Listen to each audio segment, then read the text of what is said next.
Hi, everybody. My name's Jordan Reed. And I'm Lindsay Reed. And this is a new thing. We really don't know what we're doing called spell bonding. Lindsay made up the name, and it's very good. I tried. Usually it's like we do like a name thing. It's like for a few days, but Lindsay got it in one, so we're just going to stick with it. And with us today is our very good friend, Kati Ditty. Hi, Katie. Hello. Hello. Hello, spooky spouses. And then also your beautiful little dog. Little egg. Little egg. Yeah, I feel like this episode could just be us staring at that beautiful little puppy. Yeah, I think. That is how I spend most of my downtime. So, it's understandable. And while we were setting this episode up, I'd like everyone to know that I was asking Katie for a photo so I could put a photo for her in my phone, but a photo of egg. And it looks like egg at the beach. Is that what it is? No, we were at the gas station. Oh, all right. Oh, your vacation. Yeah, no, you can't, I am really obsessed with the sunsets here in Utah, which, it's one of the only good things, going for the state, but, sunsets are unmatched. And I said, hey, Molly, take a picture while I hold up egg. And so I just held up egg, and there was the sunset, so. Well, it's a really good photo. Thank you. Thank you for sending it. So, absolutely. Linz, do you want to tell what even is this show about? Well, spell bonding is just us reaching out to people that want to tell us scary stories. We tell people scary stories all the time. So, you disappeared for a second. Oh, bye. Oh! Am I alone or am I not alone? So this is a great way to reach out to people and hear their stories. Yeah, because we blabble all the time, and we want to hear from whoever. So, Kati Ditty, you're the first. Now. You're gonna keep. I think we're gonna disappearing. Yeah, that's fine. That's okay. I really feel like it adds to the ambiance. Yeah, I think it's so kind of too. like, am I real or am I not? Well, because then you don't know where I'm gonna pop back up. Jeez, you didn't have to make that horrible noise. Where did he go? Oh. Okay. Well, Katie, do you want to tell us? You said that you had 3 scary stories, and you picked one in particular. I did pick one in particular because I really feel like it just fits the Spooky Spouses brand. So I'm going to preface a little bit. The year was 2008. Okay. And I was an age. I can't do math. I'm 26 now, whatever that is. I was 42. Yeah, no, okay, so I was thinking 78. So, it's somewhere around there. I was an age. And I had just recently, redone my room, and we were going to make a bed frame that I wanted to look kind of like this one, but, homemade from pallets, and it was going to be horses, and I was the crazy horse girl, so we're just not going to talk about it, but, Are you? Do you belong to any groups for recovering horse girls? No, but I do have a sister who bullies me incessantly for being a horse girl. Good, great. It's something that I live with, and I am trying very hard to accept it. So okay, that's fine. Yeah, I'm on the way. We can talk about that on another. We can come up with a different alliteration for that one, but. I woke up in the middle of the night for whatever reason, and I was laying on my back, which I don't usually sleep on my back, so it was altogether just a weird experience. And I opened my eyes, and above my head on the wall, and I had a queen-size bed, there was a man, a shadow of a man. And I was like, oh, that's cool. That's fine. That's okay. All right. And I was. That's never fine. No, and it really wasn't. But I was really just trying to bargain with myself. And so I closed my eyes really tight, and I opened them again, and the shadow was still there. And I was like, okay, so I'm now very scared. And talking about it now, I'm getting a little bit freaked out. I turned off my lamp thinking, oh, maybe it's just a shadow from something. And I turned off my lamp and turned it back on. I don't know how I was able to just move my arm, but my body didn't move, just my arm. And I turned the lamp on and then off, and the shadow was still there. And I was like, okay, it is time to leave this space. This is no longer a safe space. I have to go. Is so it the I same house? No. This was like several houses ago. Oh, so okay. I am safe? Question mark here. I don't know. I don't know how I managed to do it, but I don't remember touching the floor. And I jumped from the bed and then was standing like in the doorway facing outside of my room with my hand inside on the light switch.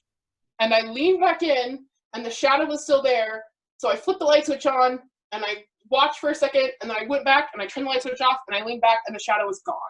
So that was twice that I had turned the light on and it was like still there and then he was just gone. So I was terrified. And this is not even the good part of the story. Oh, good. That was the fun part. Now no, yeah, that's the part. really fun. Like I really loved finding that in my bed. It was fantastic, magical. For some reason, when you said that you like woke up and you saw the thing, I pictured you for some reason just doing this, like looking up, like giving a thumbs up, and then pulling the blankets over your head. I think that I was like mentally giving a thumbs up, but like externally, I was like, so right. That's very possibly what happened. I woke up, and this was in the basement of our house, and it wasn't like an old house or like a particularly scary house, but me and Riley, my brother, were the only people who lived in the basement, and he lived on the other side. And the next morning, I was like, hey, dude, guess what? And I recounted the whole story.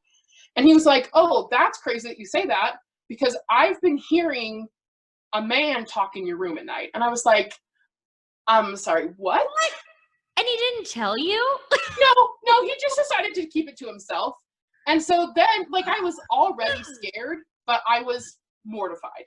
Like, so Riley, if you're watching this right now, I feel like you need to get family points because I think you messed up. Yeah, and those are things. What was it? Can you explain family points? Oh, family pride. Me and my girlfriends used to go camping, and to get everybody's little sibling, I didn't have one, but everybody's little sibling to do what we wanted, we would guilt them into family pride, and they would do it for us because they'd be like, well, I want family pride points. And he needs to redeem family pride. Yeah, so not telling your sister that you heard a man talking in her room I mean, how many times do you think he heard a man in your room and then never told you? So I don't know how many times he heard it, because so I was like, oh, what did he say? He's like, I don't know. It was kind of just like unintelligible. And he was just like, it was just really deep and a little spooky. And I was like, yeah, absolutely. I can understand that it was a little spooky to you, and imagine how I feel that it's coming from my bedroom. Thank you very much. So I was like, okay, well, if you ever hear it again, like, let me know. And then a couple of days passed. I didn't ever see the shadow man again. It's like 3 days later, he's like, I heard the man again. And I was like, okay, great. And like, he did, but this was the morning after he had heard the man. So he didn't like come into my room to investigate. He just let me be in the room with the scary shadow ghost man. Yeah. Cool. That's fine. Whatever. That's cool. Yeah. Riley, strike two, man. Yeah, truly. Luckily, he did redeem himself. And like a couple nights later, he came into my room and I was still awake. And he was like, I hear him. Can you hear him? And I was like, I don't hear anything. And so then I'm even more scared that Riley's hearing a man talk into my room, like talk in my room. And I can't hear this man talking in my room. And so I get really quiet and Riley gets really quiet. And I didn't think about like silencing other things. And I did have one of those nifty little square, like the really cool iPods that were like square and like pink. Yeah, it turns out the man that he was hearing in my room was Robert Pattinson from the Twilight soundtrack.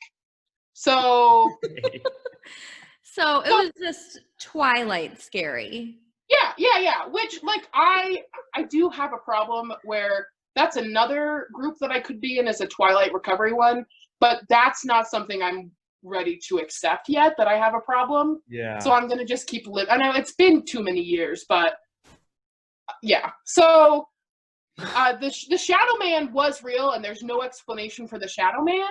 Uh-huh. But the scary voice was Robert Pattinson. So one time I was haunted by Robert Pattinson, who's still alive. Yeah, I mean, and we're all happy about that. Yeah.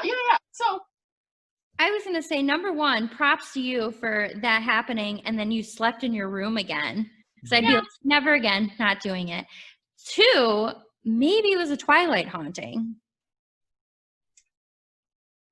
Could have been. Nothing? No? I mean, it could. I truly... What, Team Edward? The problem with that, though, is that I think that I would enjoy that too much. If it was specifically like Edward Cullen in my room, I'd be like, yes, I'm living the dream.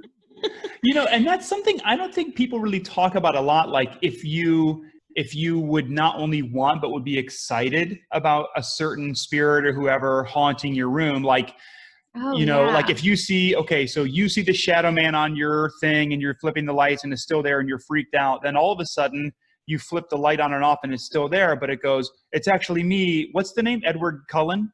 Yeah. Mm-hmm. Hey, Katie, sorry to bother you. It's actually me, Edward Cullen, but you hear the disembodied voice of Edward Cullen. I think that might be like a complete and total 180. Oh, yeah, totally. I would have been like, you say as long as you need. Can I get you anything? Like, what can I do for you? I'm sorry that I'm not Bella, but like, I'll just do my best. Yeah. So wait, but when Riley, your brother Riley, was hearing Edward Cullen or Robert Pattinson voice from your room, were you were watching Twilight in your room? No, so it's the song is called Let Me Sign, which I highly recommend that everyone listen to it because it's got some like Bon Iver like vibes, but it also, you can't understand a single word that he's saying. And I was like, this is good music. And the only reason that I thought that it was good music is because I was such a Twilight fan. And like listening to it now, I'm like, this is good music because it's from my childhood, but it still is very bad music. Yeah. Yeah. So, but that's okay. Yeah. Now I just envision you like riding horses in your dreams and listening to Twilight. Like that was your jam. That's who I am on the inside. So I feel so seen. Thank you so much, Lindsay. So you're a horse riding. Would you be a vampire or a werewolf or? No, I think that I would be like one of Bella's friends who were like, why are you so weird? You need some like therapy. Yeah. At this point in my life, back then, I definitely would have been a werewolf, I think. I always flip-flop between whether I'm like Team Edward or Team Jacob, but I really think that Jacob is far more attractive, and that is the deciding factor for me at this point in time. Is Jacob the werewolf? Yeah. Yeah. Okay. Mm-hmm. Okay. I feel like the vampires have a lot more drama than the werewolves. Totally. It seems and they're all broody. And then, listen, it's no secret to anybody who knows me that I love dogs. So, I mean, maybe that there's some like issues there with the fact that I'm like, oh, I'm just going to hang out with a couple people dogs. That's fine. That's true. Yeah. I never thought about it that way. People dogs. Yeah. I mean, I think I saw a werewolf. Oh, you mean a dog person? Well, I guess so. Yeah, I guess I kind of did. It was a dog person. I think I would also like to be a werewolf. Basically, the only reason being is that the word moody got brought up. And I just don't I don't want to deal with like the vampire stuff. It just seems it just seems like it's overly dramatic. Totally. And the werewolves, they've got this great camaraderie. They have muffins. So just like count me into the werewolf side. That's surprising. That's a really nice bonus. I don't remember if the muffin scene is just from the movie or if it's also in the book, but it for sure is in the movie. Well, do you think it's in the movie or the book, or you might have dreamt that part? No, it definitely, I again, am not proud of this, but I was really, really, really obsessed, and I know that it's in the movie because Molly and I do watch Twilight like once every other month. I hope that like in history books, it talks about werewolves, and then it also talks about how they made muffins. Like from way back in the day. I think I would be a vampire, honestly. Would you really? Yeah, because I'd be there for the drama. and the, like, manipulating people. Classic. Well, the other thing is that there's so many different like variations of like vampires and also werewolves. So I think that if I were going to be a vampire, I would want to be a Stephenie Meyer Twilight vampire because they're still pretty and their skin is sparkly. And the house that the Cullens live in Forks, Washington, yes, please. Thank you very much. I would like that. And I don't know, as far as werewolves go, I think I would also choose Stephenie Meyer's werewolves because again, for the third time today, I am a Twilight stan. So. Well, good. Well, I'm glad you got to clear the air with everybody about the shadow, which is still unexplained to this day. Yeah. And I've never, I have a story for another day. I have experienced another situation of a shadow man, but you know what? I think that it might be the same person, same shadow. I don't know if it's a person. I feel but like it was like a neck and a head and shoulders and tall and broad and like male in physique, which could be problematic, but that's how I'm choosing to say it. So that's a story for another day. You'll have to have me back. Yeah, we definitely will. How about this? We'll definitely have you back if you can pick up Egg. Show us Egg. Yes. Egg, come here. Oh. Yay! Yay! He wakes up, her ears stick out very far. Look at that dog. Oh my gosh. Well, it's waving a little bit. Oh, Egg is so cute. How do you go to work with that adorable creature? I did, for the first couple weeks, sneak her into work. Don't tell my boss.